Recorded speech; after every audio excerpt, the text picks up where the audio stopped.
Tell me, how many of you guys are actually suffering from this horrible disease called overthinking? According to studies, 97% of the people of this world are suffering from this atrocious disease, which prevents people from achieving their goals, which prevents people from living the life that they want to live, which prevents people from enjoying all the things in the world that they actually want to enjoy. So my question is, do you guys want to know how you can take the first step towards getting rid of this disease, getting rid of this horrible habit? If the answer is yes, then watch this video wherein I'm going to tell you an amazing story which will put that stepping stone for you to get rid of this habit. So stay tuned.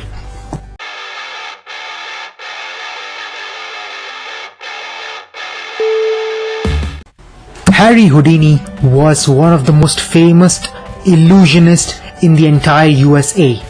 He was a master artist who could break out of any prison or any sort of confinement whatsoever. Whether it be straitjackets or handcuffs clamped to his arms, he would be out of them within minutes, guys, minutes. So one fine day, he was invited by a few people to break out of a particular prison. And as usual, he accepted the invitation gladly. Oh yeah, obviously I could do it. That's what he said. Now, the day dawned and he was inside the prison. He was just imprisoned.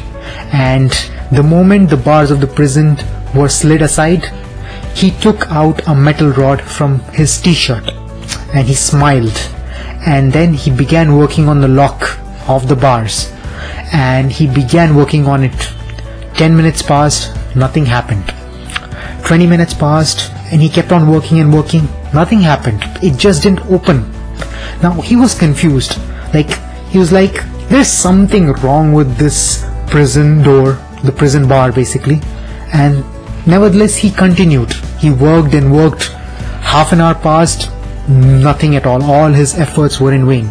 Now an hour passed and he sweated horribly, and then he passed out on the ground out of exhaustion.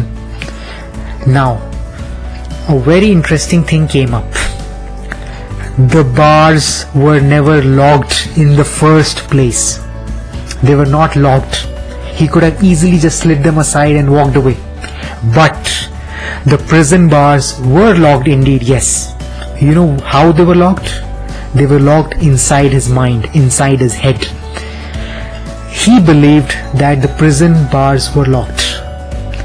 So a lot of us basically overthink on various situations which are merely just simple, which are not complicated at all, which are very straightforward. But our mind makes us see horrible, different scenarios of that situation, which magnify and exaggerate that entire scenario into a lot more horrible way, such that we don't even take that first step towards getting to our destination or getting to the goal that we want to achieve, because of our mind, which makes it even worse, which is the killjoy. And that is what Houdini did. He couldn't, his mind was just filled with the overthinking part, that why isn't the prison door opening? He just didn't think of a simple, solution to the problem. He could have just simply slid it aside and tried it. But he didn't. He overthought and he tried to work with that metal rod again and again and again, which led to him being exhausted and, just fall on the ground. And this is what overthinking does to us. It, just simply pressurizes us. It, leads to anxiety, and in the long run, overthinking even leads to depression. And that's what happens. So everyone, this is the story of Harry Houdini. And the next time you guys think of overthinking, just watch this video and you will know how you can deal with the simple problem that you have in front of you.